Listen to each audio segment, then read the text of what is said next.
शिव महापुराण की कथा जो संपूर्ण जीवन में एक आनंद की अनुभूति कराती है। पहले कथा में एक बार कहा था, आप लोगों के स्मरण में होगा कि राम कथा मनुष्य को जीना सिखाती है।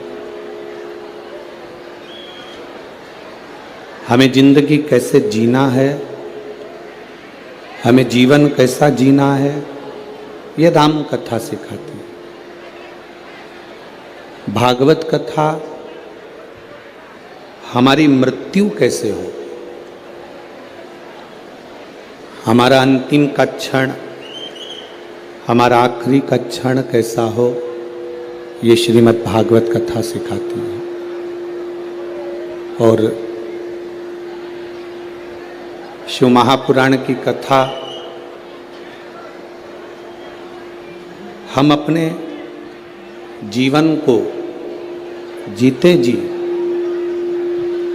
हम अपने जीवन को, अपने कार्य को करते हुए, अपने कर्म को करते हुए भगवान की अविरल भक्ति को कैसे प्राप्त कर सकते हैं, ये शिव महापुराण की कथा सिखाती है।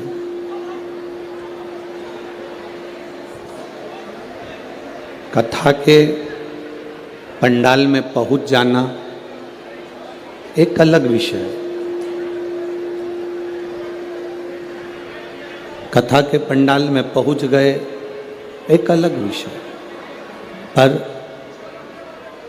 कथा के पंडाल में पहुंचकर कथा का रस तत्व अपने जिंदगी में उतारना, ये एक अलग विषय।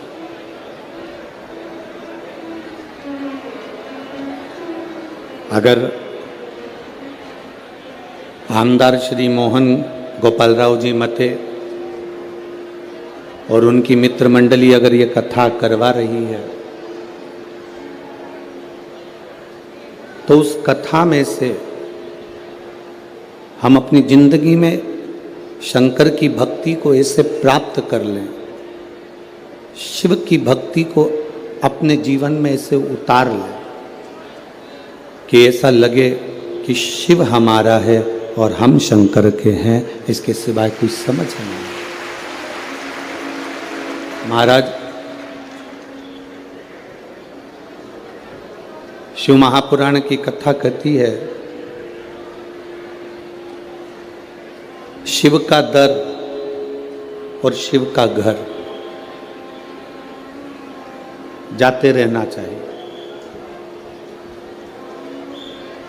शंकर भगवान के मंदिर, शंकर भगवान की चौखट पर शंकर भगवान को एक लोटा जल समर्पित करने, शिव के द्वार, शिव की चौखट तक जाते रहना चाहिए, जाना चाहिए।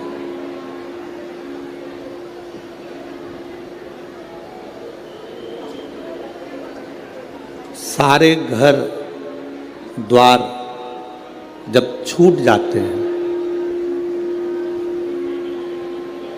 अंत समय में जब हमारा घर, परिवार, दरवाजा, द्वार सब छूट जाता, तब उस समय पर इस शरीर में से प्राण भी छूट जाते हैं, इस शरीर में से प्राण भी निकल जाते हैं। अकेला शरीर, ये बॉडी, ये शरीर पड़ा रहता है।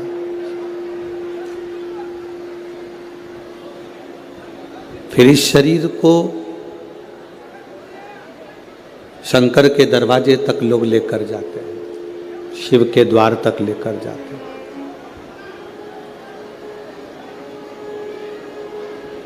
सबका दरवाजा बंद हो सकता है, सबकी चौखट, सबका द्वार बंद हो सकता है, पर मेरे महादेव का दरवाजा कभी बंद नहीं होता। मेरे शिव का द्वार, मेरे शंकर की चौखट कभी बंद नहीं। जैसे मौत का कोई समय नहीं होता, मृत्यु का कोई समय नहीं होता। शिव महापुराण की कथा कहती है वैसा ही भगवान शंकर की भक्ति का कोई समय नहीं होता। जब तुम्हारा मन करे तब शंकर की आराधना करो।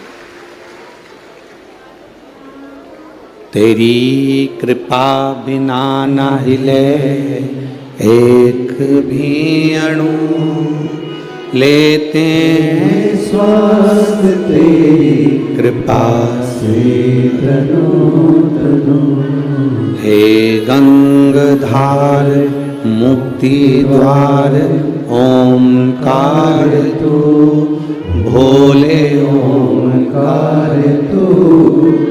आयो शरण तिहारी शंभु तार तार तू। बखान क्या करूं मैं राखों के ढेर का, चपटी भगोत में खजाना कुबेर का।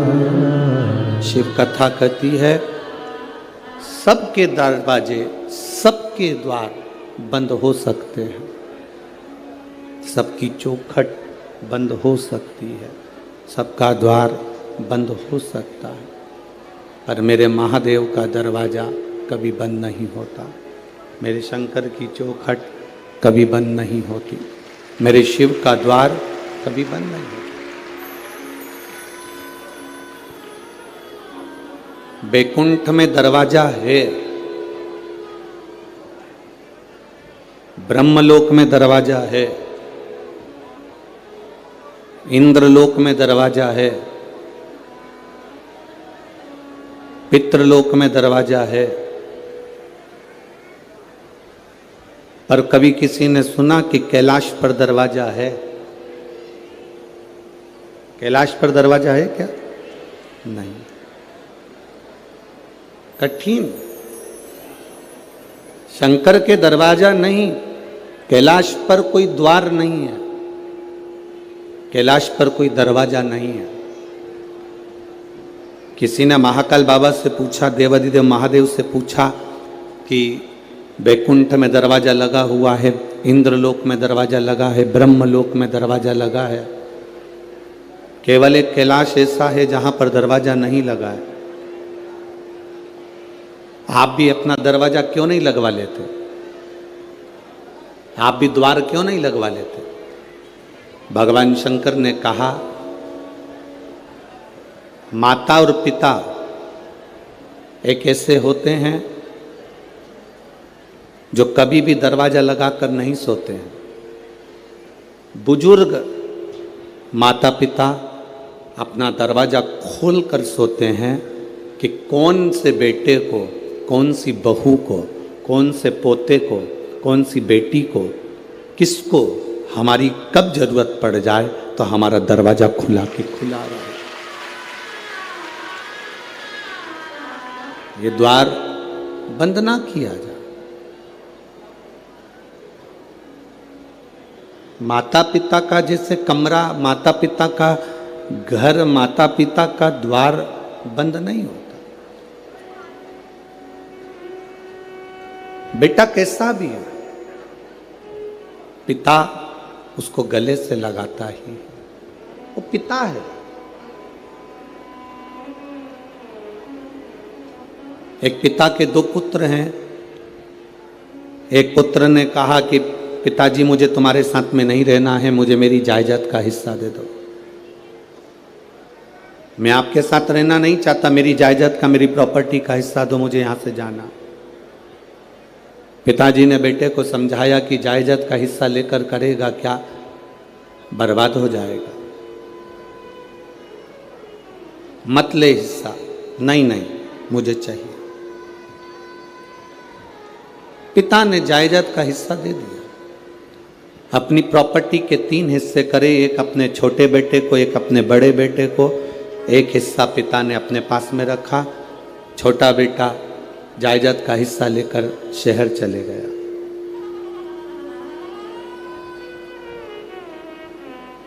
शहर में गया तो उसके बहुत सारे मित्र बन गए, बहुत मित्र। धीरे धीरे उस मित्र ने, उन मित्रों ने मित्र का सारा धन हड़प कर उसको कंगाल कर दिया। आखिरी में वो रोने लगा कि मैं जाऊं तो जाऊं कहां, कहां जाऊं मैं।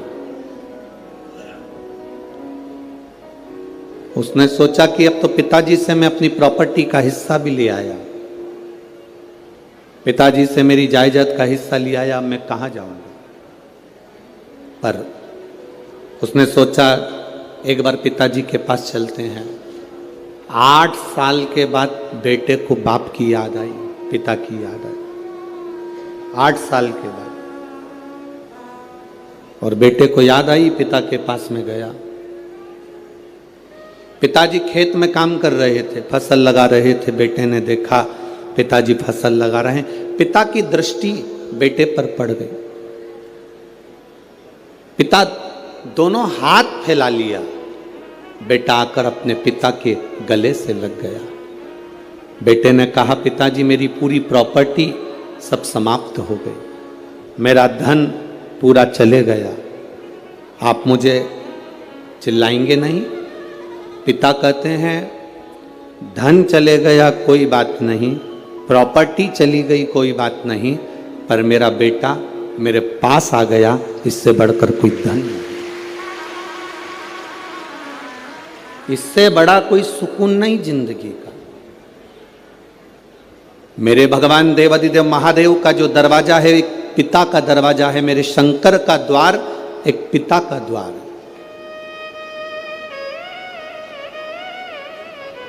बेटा कैसा भी हो, बेटा किसी भी तरह का हो, तो भी मेरा शंकर, मेरा उघड़दानी, मेरा त्रिकालदर्शी, मेरा कैलाशी, मेरा अविनाशी, मेरा शिव उसको गले से लगा लेता है।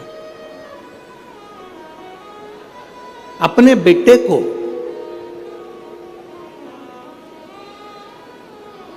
वो अपने गले से लगाता है। सारे दरवाजे बंद हो सकते हैं, सारे दरवाजे। जब विपदा की घड़ी आती है, दुख का समय आता है, कष्ट की घड़ी आती है, सब साथ छोड़ देते हैं। कौन किसके साथ गया? आपके मोहल्ले में अगर कोई मरा तो उसके साथ कोई दूसरा मरा, अरे बोलो तो जम के, नहीं हो सके नागपुर में फैशन हो, कोई मरा उसके साथ कोई दूसरा मरा, नहीं मरा। कोई जला तो उसके साथ दूसरा जला, नहीं। किसी का अंतिम संस्कार हुआ तो उसके साथ में कोई उसके परिचित ने कह दिया कि मुझे भी साथ में जला दो, नहीं। किसी के साथ कोई नहीं जाता। शमशान क्या है? दक्ष प्रजापति ने भगवान शंकर को श्राप दिया था कि मैं तुझे श्राप देता हूं कि तू शमशान में निवास करेगा। शमशान मेरे शंकर का घर है, वहां व्यक्ति देवाधिदेव महादेव के पास में जाता है। शंकर कहते हैं तू ये कभी मत सोचना कि तू अकेला है, जन्म हुआ गर्भ में भी मैं था, इसलिए लोग कहते हैं कि अंदर पिंड जैसा बच्चा, पिंड मतलब पिंडी, पिंडी मतलब शिव, जन्म हुआ तब भी शिव था, तभी भी शिव। जन्म के समय पर भी शंकर है, और जन्म के हमारे प्राण जब छूटे, हमारी मृत्यु जब हुई, तब भी कोई हो ना हो, मेरा देव अधिदेव महादेव शमशान में तुम अकेले नहीं, मेरा शिव तुम्हारे साथ है, मेरा शंकर तुम्हारे साथ है।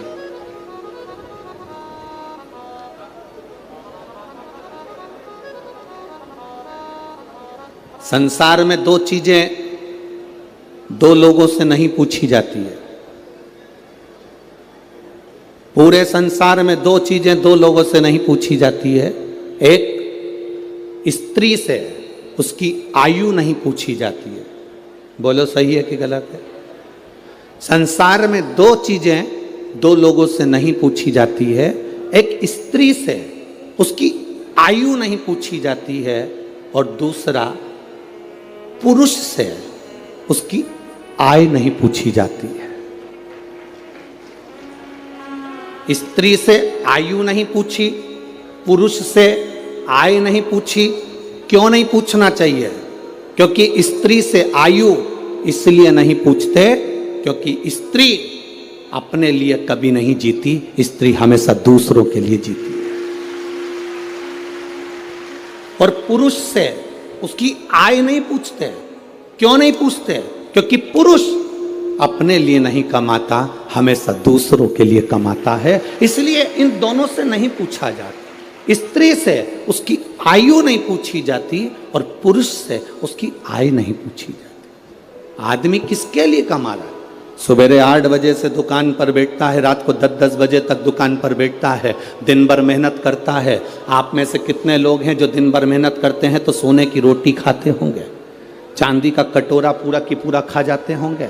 अगर करोड़पति भी करोड़ों का धन कमा रहा है, गरीबड़ा भी अगर धन कमा रहा है तो वो 2 रोटी ही खा रहा है। एक भिखारी हमारे दरवाजे पर जब भीख मांगने के लिए आता है, वो भीख मांगने नहीं आता, हमको ज्ञान देने आता है। भिखारी भीख मांगने दरवाजे पर आता है तो हमको ज्ञान देने के लिए आता है। भिखारी ये कहने के लिए आता है, भैया मुझे रोटी दे दो, भैया 2 रुपया दे दो। वो रुपया लेकर रोटी लेकर तुम्हारे दरवाजे के बाहर एकांत में बैठकर रोटी को खाता है। बोलो खाता है कि नहीं खाता? भिखारी जब दरवाजे पर आता है तो ज्ञान देने के लिए आता है, रोटी मांगता है, दरवाजे पर खाता है। दुकानदार के सामने भिखारी जब मांगने के लिए आता है तो वो ज्ञान देने के लिए आता है, दुकानदार से कहने के लिए आता है कि देख मैं भीख मांग कर खाता हूं तो भी समय पर रोटी खाता हूं, और तू दिन भर कमाता है तो भी रोटी तेरे नसीब में नहीं आ पाती। दिन भर कमाता है तो भी रोटी तेरे नसीब में नहीं आ पाती। 10 बजे का टिफिन तैयार है, पत्नी फोन लगा रही है, सुनो भोजन का टाइम हो गया, 11 बज रही है, 11:30 बज रही है, 12 बज रही है, स्वामी भोजन कर लो, स्वामी आओ भोजन कर लो। पत्नी पति को बुला रही, बच्चे बाप को बुला रहे, पापा समय हो गया अभी तक नहीं आए, भोजन करना है, पापा आओ। भाई भाई को कह रहा है, देख फैक्ट्री बाद में चले जाना, दुकान बाद में चले जाना, चल रोटी खा पहले। पत्नी रोटी के लिए बुला रही, बच्चे रोटी के लिए बुला रहे, पर अभी बस 2 ग्राहक और कर लूं इसके बाद आता हूं, 2 फाइल और निपटा लूं इसके बाद आता हूं, 2 काम और कर लूं इसके बाद आता हूं। और हम जिस रोटी के लिए कमा रहे हैं, जिस रोटी के लिए मेहनत कर रहे हैं, जिस रोटी के लिए हम 24 घंटे लगे हैं, मालूम पड़ा वो रोटी धीरे धीरे छूटती चली गई। 10 बजे रोटी खाने वाला 12 बजे खा रहा है, 12 बजे वाला 1:30 बजे खा रहा है। फिर बीमारी हो गई शुगर की, बीमारी हो गई बीपी की। कभी डॉक्टर तुम्हारा परिचित हो तो उससे पूछना कि बीपी और शुगर कैसे होते हैं। समय पर जो भोजन नहीं करता उसको बीपी और शुगर की बीमारी होती चली जाती है। समय पर जो अपनी जिंदगी को नहीं जीता उसको बीमारियां बढ़ती चली जाती है। पूछो कभी। एक भिखारी भी हमको ज्ञान देता है कि अपनी जिंदगी में जो हमने कमाया है उस कमाई का थोड़ा सा अंश हम अपने ऊपर खर्च करें। हम कमाई का अंश, इस व्यासपीठ से कभी नहीं कहा आपसे कि आप अपने धन को किसी को दे दो, आप अपने धन को किसी को दान कर दो। हम कभी नहीं कहते इस व्यासपीठ से कि तुम तुम्हारी संपदा उठाकर किसी को दिया ना या किसी को दान करिया ना। हम इतना जरूर कहते हैं कि तुमने जो कमाया है, तुम जो कमा रहे हो उसको अपने ऊपर खर्च जरूर करना, जिससे लगे कि तुमने मेहनत कर कर कमाया तो अपने ऊपर खर्च किया। खर्च किया तुमने। स्त्री से कभी आयु नहीं पूछी जाती, पुरुष से कभी आय नहीं पूछी जाती, क्योंकि स्त्री कभी अपने लिए जिंदगी नहीं जीती। जीती है तो पहले माँ बाप के लिए, माता पिता ब्याह कर कर भेज देते हैं तो पति के लिए, पति के बाद में जब बच्चे आ जाते हैं तो बच्चों के लिए, फिर जीती है तो अपना पोता पोती नाती पंती के लिए। पूरी जिंदगी स्त्री अपने शरीर को अगर संभाल कर रखती है तो दूसरों के लिए रखती है कि मेरे बच्चे सुखी रह लें, मेरा परिवार सुखी रह ले। मेरा परिवार सुखी रहे, मेरे बच्चे सुखी रहें, मेरा कुटुंब सुखी रहे, मेरे रिश्ते सुखी रहें। स्त्री से आयु नहीं पूछी जाती, पुरुष से आयु नहीं पूछी जाती।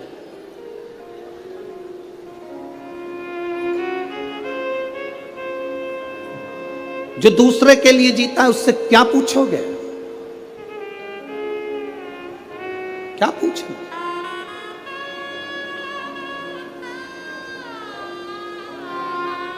शिव कथा कहती है, मेरा भोला बाबा, मेरा शंभू, मेरा त्रिकालदर्शी, कैलाशी, अविनाशी शंकर अमृत नहीं पिए हैं, विष पिया। किसके लिए? दूसरों के लिए। शिव जी ने चंद्र धारण करा, किसके लिए? दूसरों के लिए। शंकर भगवान ने सर्प धारण करा, किसके लिए? दूसरों के लिए।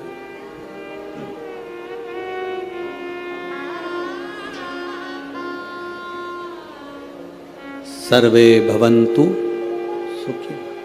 अपने लिए क्या रखा, क्या रखा? पार्वती जी ने पूछ लिया था भोलेनाथ जी से, बाबा आप सारी दुनिया को देते हो, अपने पास कुछ नहीं रखते हो, क्यों नहीं रखते? शिव जी कहते हैं, पार्वती मुझे रखने की जरूरत नहीं है, मैंने जिसको दिया है अगर वो उसका सही उपयोग करेगा तो उसका एक अंश मेरे पास आए। अगर उसने सही उपयोग करा तो उसका एक अंश मेरे पास में आएगा, मेरे करीब में पहुंचेगा। अगर वो सही उपयोग कर रहा है तो। आप किस चीज का सही उपयोग कर रहे हो? नयन दिए मेरे धर्मा बाबा ने दर्शन करने के लिए, इन नेत्रों से हम दिन भर अपने मोबाइल को, अपनी टीवी को देखते रहते हैं। श्रवण दिए भगवान ने कथा को सुनने के लिए, हम इससे कथा श्रवण नहीं कर पाते। मुख दिया मेरे दातार ने भजन करने के लिए, हम भजन नहीं कर पाते। पाँव दिए मंदिर तक जाने के लिए, हम जा नहीं पाते। हाथ दिए जनमानस की सेवा के लिए, हम सेवा नहीं कर पाते। शरीर का प्रयोग करा कहाँ? मुख का प्रयोग करा मदिरा पीने में, शराब के नशे में, गंदे नाली के पानी में। कान का प्रयोग करा निंदा और चुगली और गाली सुनने में। नेत्रों का प्रयोग करा गंदी चीजें देखने में। पाँव का प्रयोग करा गंदी जगह जाने में। हाथ का प्रयोग करा गंदी वस्तुओं को छूने में। हमने प्रयोग करा क्या?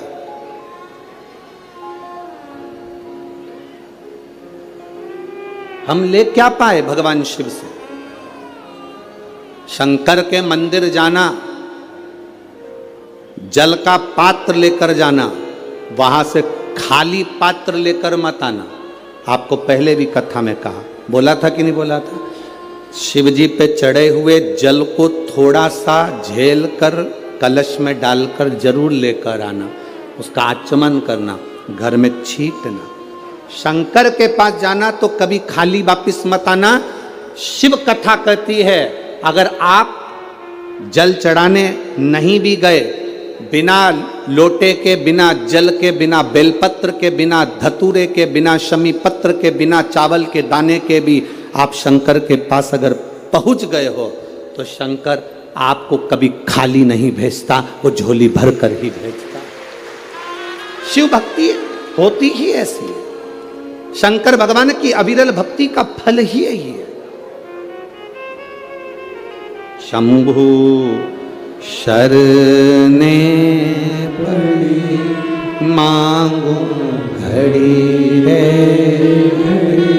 दुख काटो दया करी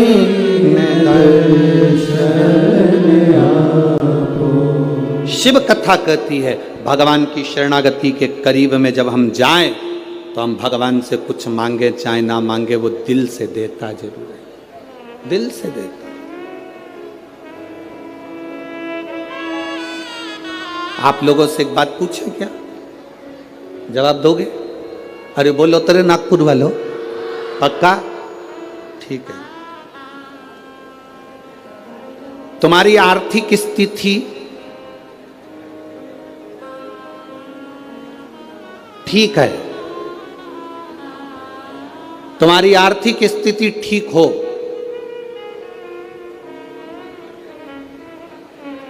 और मानसिक स्थिति ठीक नहीं हो, तो आर्थिक स्थिति का कोई कारण, कोई अच्छा फल होगा क्या? जम के तो बोलो जरा। और अगर तुम्हारी आर्थिक स्थिति ठीक नहीं हो, तुम्हारे पास में धन नहीं हो, ज्यादा गाड़ी बंगला नहीं हो, और तुम्हारी मानसिक स्थिति ठीक हो, तो उसका फल होगा कि नहीं होगा? होगा ना। उसका फल, यही नागपुर की कथा, आज चतुर्थ दिवस की कथा प्रत्येक मानव के जीवन में जानना चाहिए।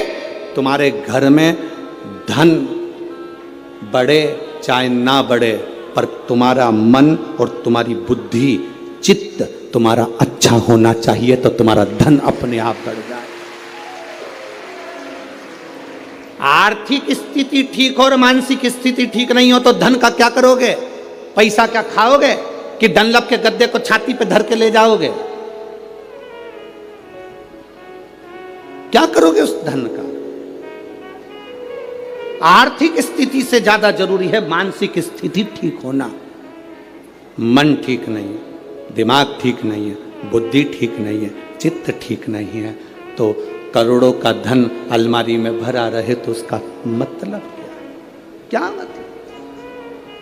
सारे देवताओं में, 33 कोटि देवी देवताओं में, सारे देवताओं की आर्थिक स्थिति बिल्कुल ठीक है।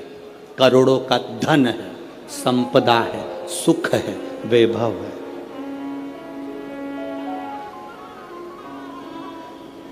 सबके पास में वैभव है, सबके पास में धन है, पर मेरे बाबा के पास में आर्थिक स्थिति भी ठीक है और मानसिक स्थिति भी ठीक है। वो दुनिया के मन को अपने कंट्रोल में रखते हैं।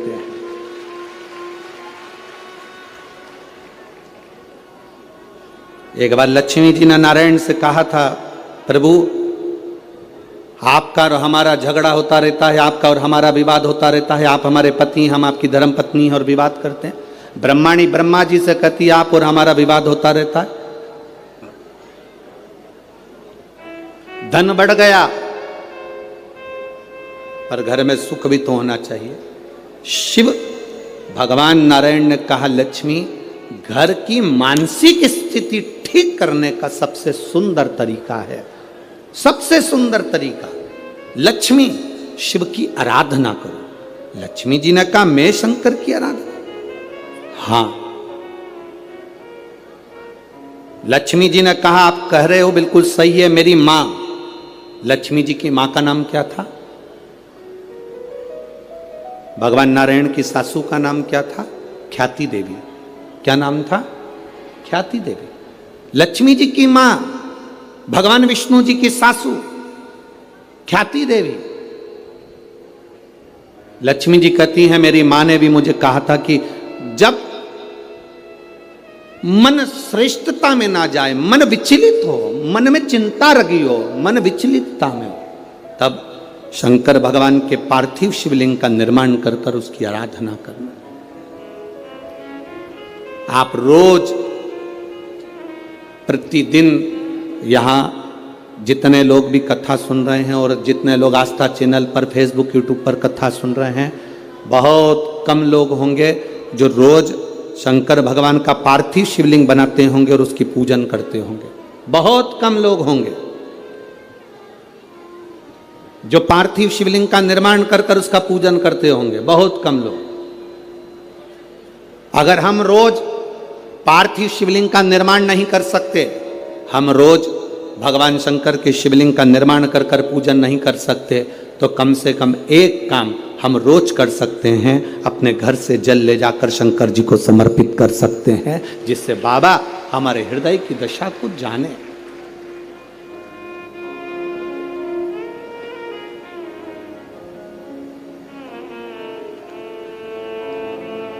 आज का जीवन कैसा हो गया? आज का जीवन है कैसा? जैसे सरकारी स्कूल का टीचर सरकारी स्कूल में नौकरी करने वाला, सरकारी स्कूल में पढ़ाने वाला टीचर अपने बच्चे को पढ़ाता है प्राइवेट स्कूल में और कामना करता है भोलेनाथ जी से कि मेरे बेटे की नौकरी सरकारी स्कूल में लग जाए। जरा विचार करना, सरकारी स्कूल का टीचर अपने बच्चे को पढ़ाता है प्राइवेट स्कूल में और नौकरी लगवाना चाहता है, बोलो जम के बोलो जरा, सरकारी स्कूल में। हमारी बात दुनिया के लोगों को बहुत बुरी लगती है महाराज, बाद में कहते हैं सीवर वाले महाराज को बोलने का तरीका नहीं है।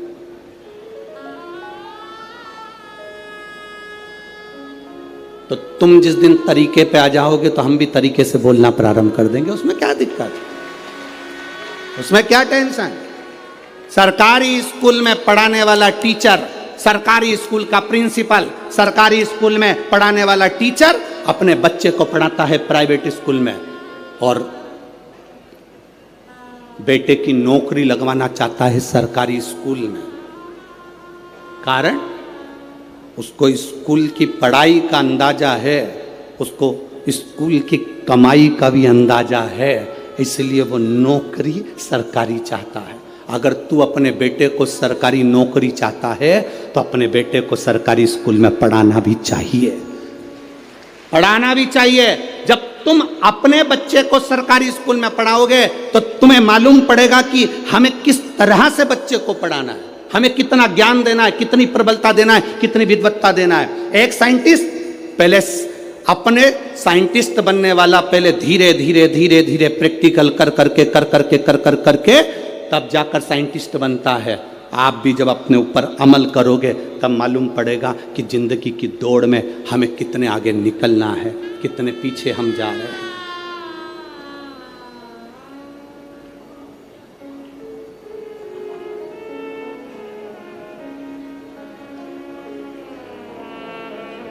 कितने पीछे जा रहे हैं।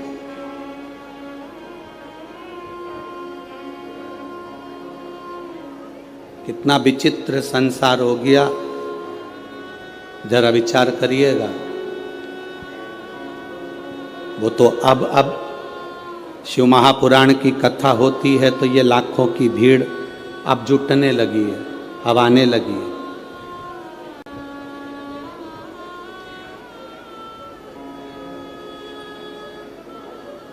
बहुत कठिन है महाराज, बहुत कठिन। भक्ति में मन लगाना, भगवान की भक्ति में जुड़ना, अपने आप को शिव तत्व की ओर लेकर जाना बहुत कठिन है।